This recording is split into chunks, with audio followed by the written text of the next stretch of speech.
You guys see how nice the city of Amsterdam is today? You need your water for your presentation if you ride your bike? Not bad, huh?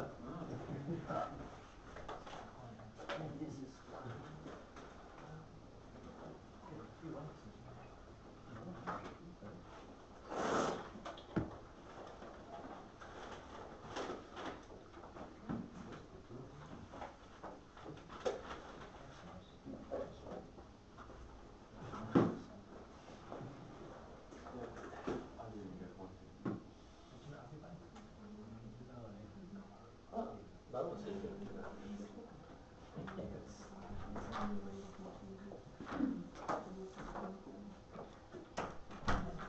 Another Pink Floyd one, yeah, I see your face. No, it's okay.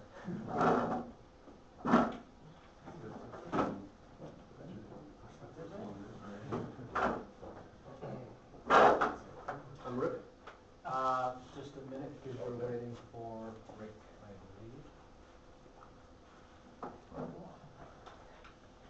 You guys seen this movie already? The Wall by Pink Floyd? You two have seen it for sure, right? Yeah. No, someone hasn't seen it? I'm asking for real. You haven't seen it? Okay. This might go out and be like for you, but try to bear with me, okay? Ready when you are, Jacob. Okay, see it? Just a second. Okay, there we go. Well, thank you very much for being here. Welcome, as everyone says. My name is Giacomo Macari, for those of you who don't know me. And for those of you who don't know me, I'm a really, really big Pink Floyd fan. Those of you who know me know this because every presentation I make that is a free choice, I make it about Pink Floyd pretty much. So this is not my first one. But anyway, the point is that my final project was also about Pink Floyd, believe it or not. And it's about the album, The Wall, and the movie Pink Floyd, The Wall. That's the only way, by the way, to difference the two works, because they are named like that, Pink Floyd, The Wall. Okay, so it's gonna be a little tricky sometimes, so you can ask me, what do you mean, the movie, or do you mean The Wall? Okay.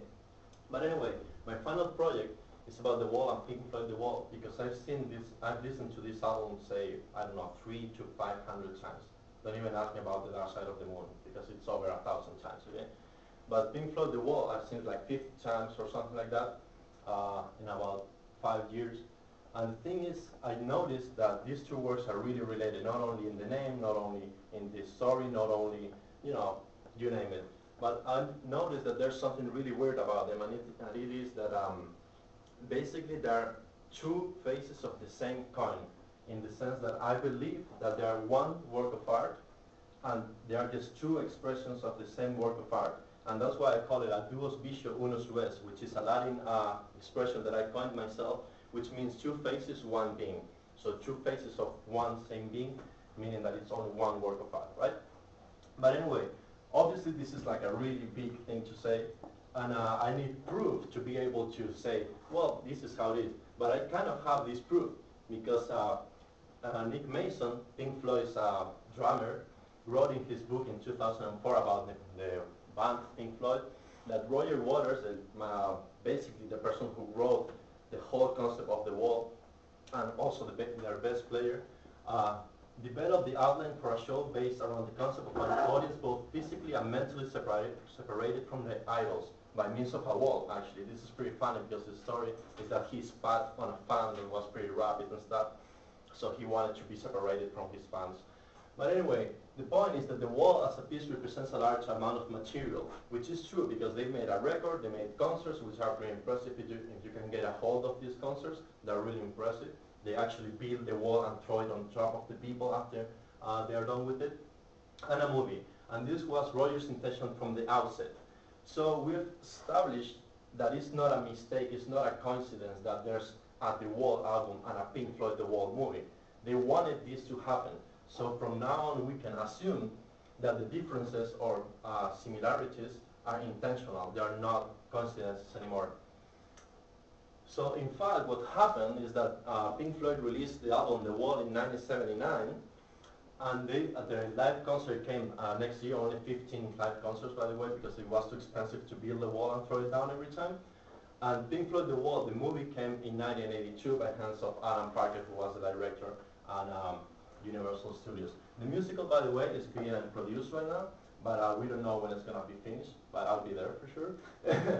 So anyway, based on this data and what I thought that was happening between the wall, this kind of thing that was going on between the wall and the movie, Pink Floyd, The Wall, I created this hypothesis that the Wall album and Pink Floyd, The Wall movie are a dual and unique form of art, Dios Bicho Unos Rest, not found in any other album adaptation to film by a major British band. Pink Floyd is British, by the way, for those who don't know it, in the decade before it was released. So notice that I'm not saying other times I had to narrow it down because I can study everything, obviously. But to prove this hypothesis, I have to study the similarities and difference between The Wall and Pink Floyd The Wall to see if they're actually kind of the same thing, and also compare it to other films. And I would measure that in quantitative aspects.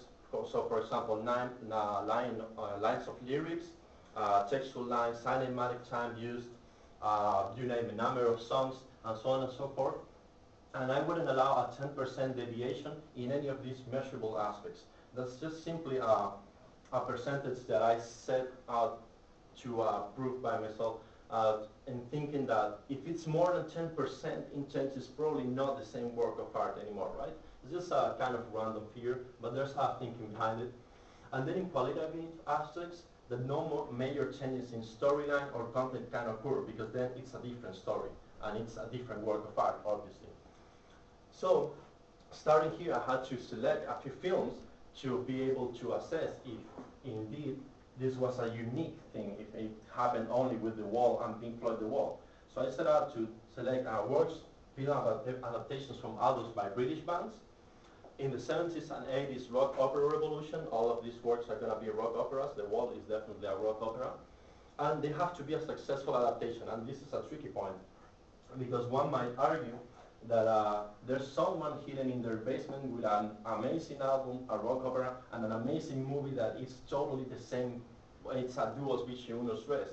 But I don't know about that, because no one knows about that, right? So I have to narrow myself to something that the public knows, and that means a successful adaptation, both in commercial, sociological aspects, and also sometimes in awards. For example, as we will see in Jesus Christ Superstar. But the selected adaptations were both by the band The Who. Probably you've heard about these people, the guys who made the My Generation song.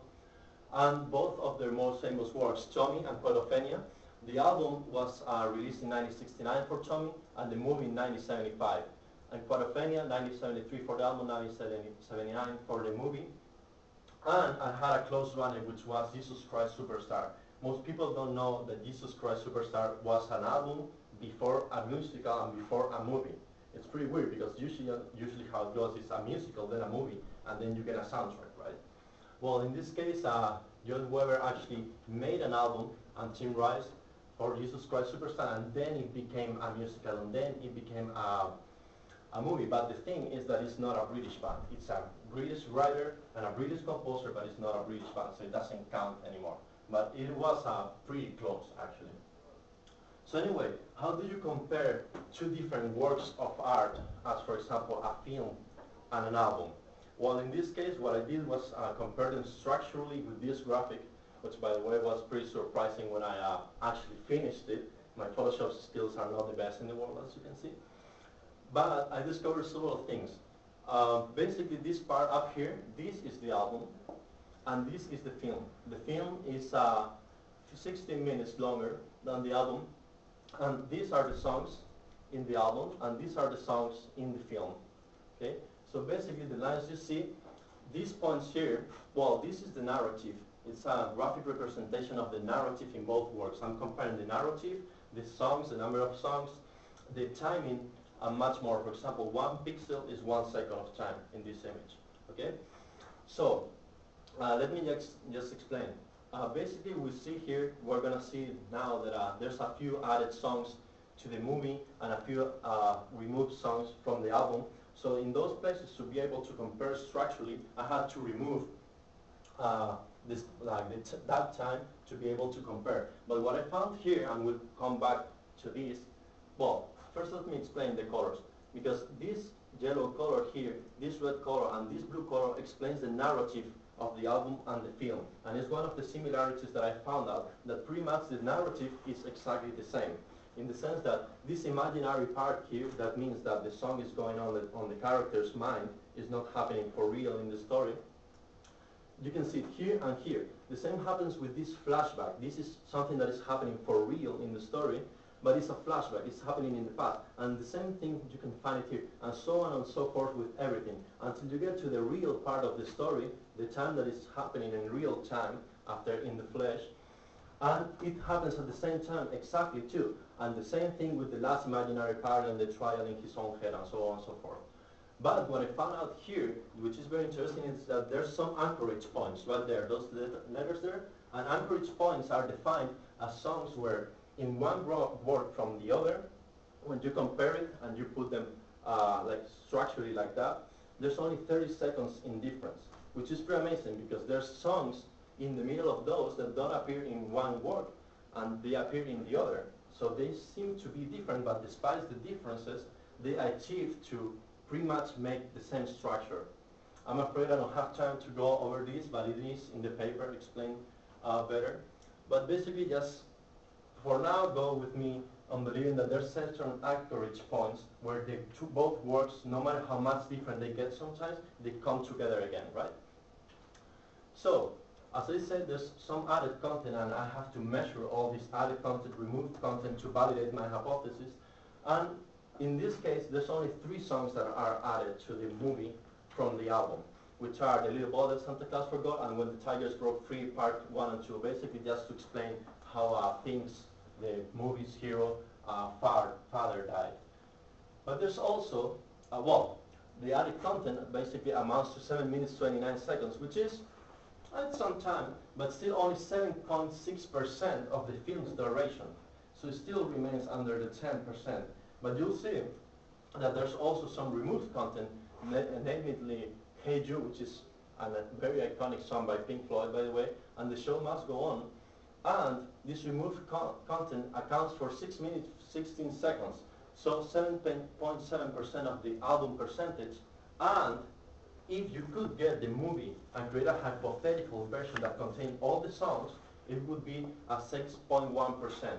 This is a kind of complex measurement, but more on that later. So anyway, there was also, of course, altered content. And this is important because the song Empty Spaces became What Shall We Do Now, and increases its duration in 2 minutes 54 seconds, about 3% of the film's length. So it still doesn't break my hypothesis, but it's important enough to mention it for sure. And there were other minor changes. Basically some remixes. In most of the songs the bass was louder for the cinema, of course, and new vocals. In some cases, in 3 songs, Roger Waters' vocals were removed to put the vocals from the actor, Bob Geldof, who actually is a singer. You guys probably know from Live 8 and stuff like that. He's really famous. But anyway, those aren't changes that are too important because they don't change the story. This is an important point. I'll be back to it. But all that difference in time that we saw, about 16 minutes from the album to the movie, can be explained with one simple thing, and that's cinematic time. Cinematic time is defined as time that drives the story. So it is explaining what is going on the movie. It doesn't appear on the album, obviously, but does not use music to explain the story, because in this work, also, not only in the album, in the movie too, the lyrics drive the story. There's no explanation as to what's going on except for the lyrics on the songs. So basically, the cinematic time accounts for almost 15 minutes, but what's funny is that the film and the album are so close in time that if you discount the cinematic time from the film is 56 seconds shorter than the album despite having more songs. So you can see that the change actually there is less than 1%. So it's pretty interesting because we're going down on the percentage line.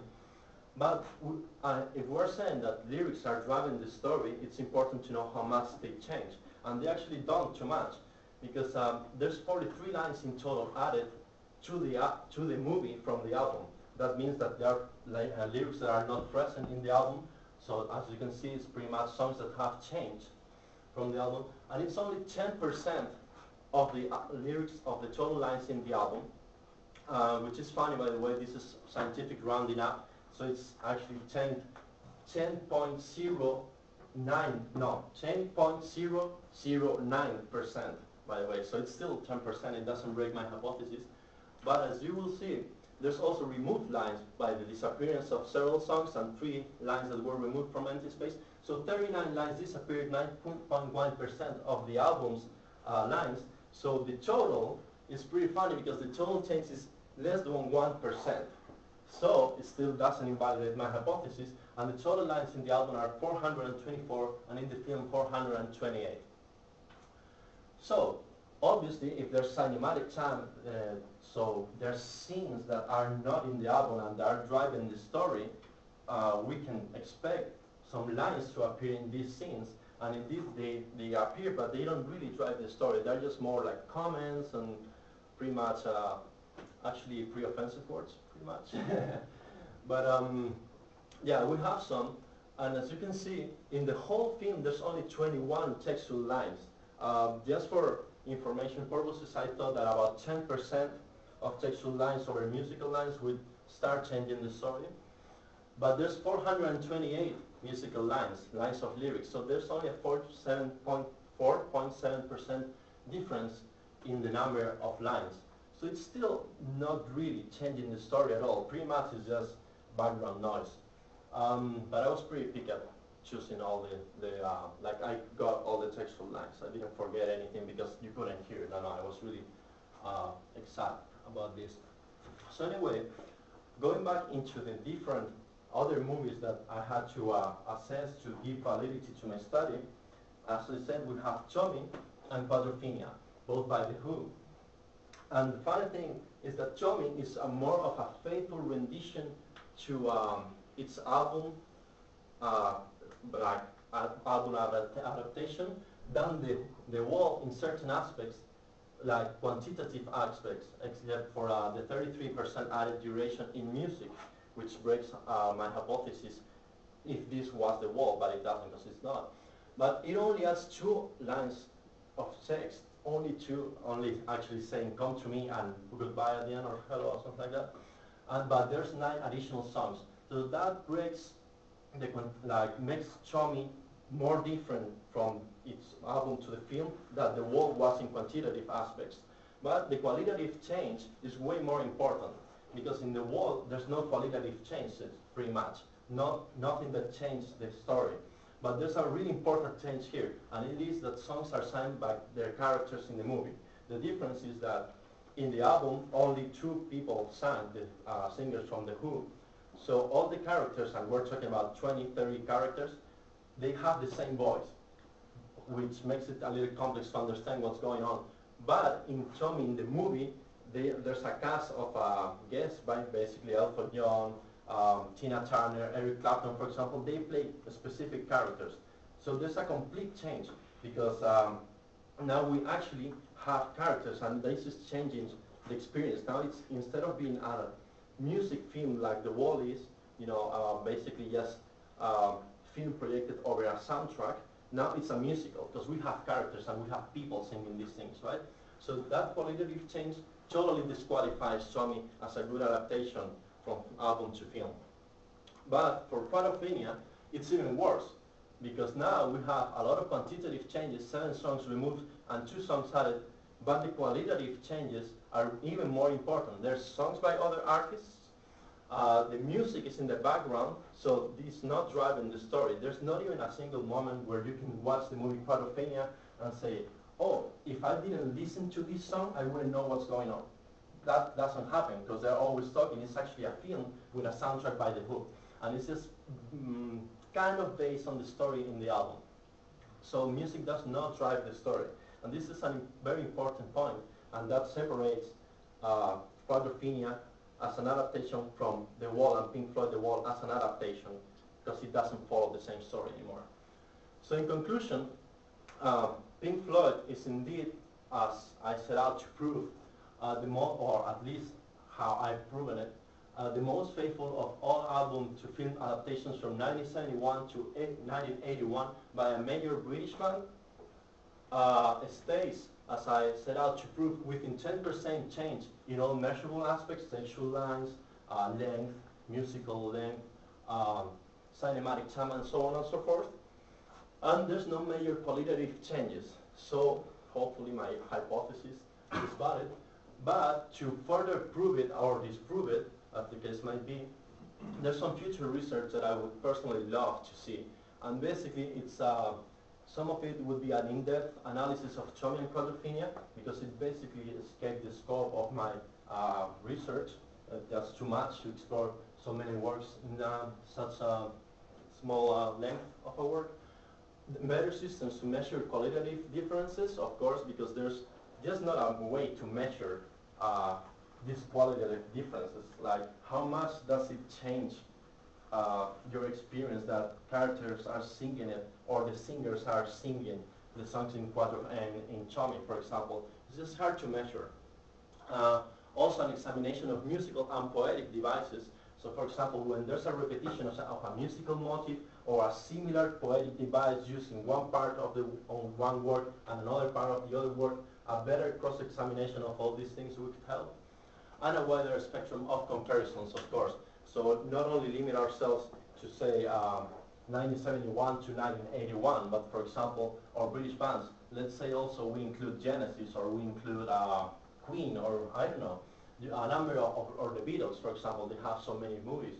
So we can include in future research these kind of comparisons, and hopefully it will help my hypothesis.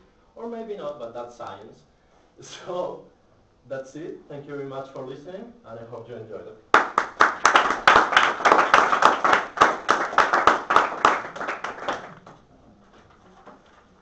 Questions? Absolutely.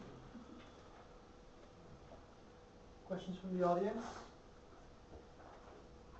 Did I just go over your head suddenly? One question, maybe you mentioned it, but I'm not sure anymore. Maybe you can clarify it. Why did you choose 1971 until 1981 exactly? Because that's pretty much when the revolution of rock opera happened. Basically, well, Chaumian is considered one of the first rock operas. Actually, I don't think it is the first rock opera, and I don't think it's the prime example of a rock opera. But it's usually considered one of the first rock operas. And SF Sorrow About the Pretty Things was pretty much the first rock opera. It was released in 1971, if I'm not mistaken. And pretty much I also had to narrow down time range to be able to just talk about what I had to talk and not go crazy over a million things. But yeah, pretty much most rock operas that turned into films, and most important rock operas were released as an album between those dates. So that's pretty much the biggest reason. The Wall, Chaumian Quadrophenia, Sgt. Pepper's Lonely Hearts Club Band was in 1969, I believe. But I don't consider it a rock opera. So yeah, but most works were released in that time scale. So that's pretty much the reason. Yeah. Can be also argued that that was the whole revolution, and nothing before that can actually be considered a rock opera. Could be argued, but it's not my place to do it right now. So, nothing more. Giacomo, I just have one question. How did you come to identify those specific aspects that you basically used for your quantitative research? That's an easy one. It's the only thing that you can count in it, Yeah. pretty much. Okay, but how did you actually do that? I mean, did you maybe try to read as much as possible about the making of, or? Yeah, of course. Yeah. Right, so is that what really sort of helped you identify those measurable? That's a good question. No, in available literature, Okay. obviously this is available in my paper. It's written there. Basically, there isn't a study similar to mine right now at all. I haven't been able to discover it. If there is, there's something very similar. The book is called Pink Floyd, The Wall in Record, Studio, and Backstage. And it's actually a pretty good book. It studies the wall in all its facets, but it doesn't measure any of the measurable aspects. And the only way that I could find to be scientific about this, because I can just talk about qualitative aspects, because that would make my research invalid pretty much. You could just say that, well, I don't think so. You know, anyone in this room could say that's not my opinion, and they would actually destroy my hypothesis and destroy my work. So I set out to find something that I could prove mathematically about these works, and that's what I did. So what kind of things are measurable in an album? Basically lines of text, lines of lyrics, time devoted to music instead of time devoted to, say, music concrete, so noises, or to cinematic time. And I made a list of all these aspects, and I set out to see how I could measure them in an effective way. And actually, there's an appendix on my paper about, with the formulas just written down, so you can repeat all of my work on it. So yeah. Okay, and just one last question, at least from my part. Do you think that whoever was responsible for the adaptation of the album, do you think that they sort of took what you've produced into account?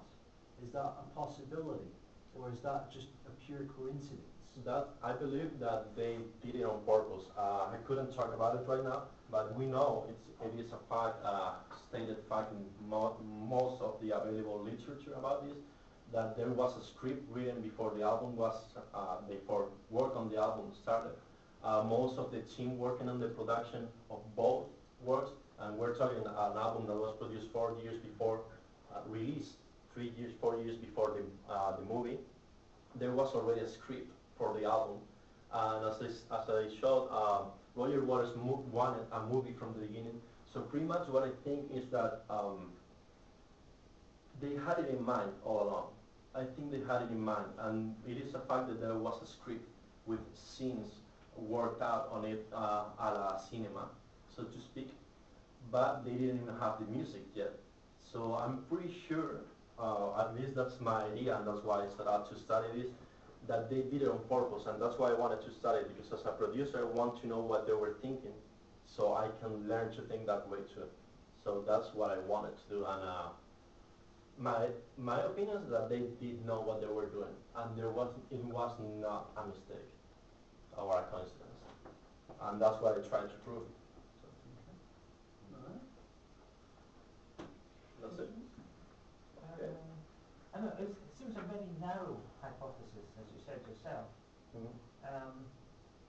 As an outsider, why would I not think they were just the same thing? One was an album and one was a film version. I don't understand. Oh, I'm saying, why wouldn't I just think they were basically the same thing, but one was a visual experience with sound and one was just a sound experience without visuals?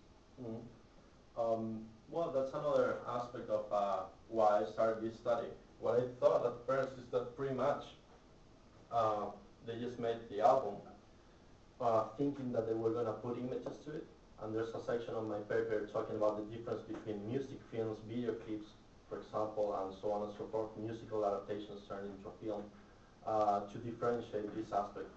Because that's actually a very good question. This is hard to explain right now. I've been talking for a long time now.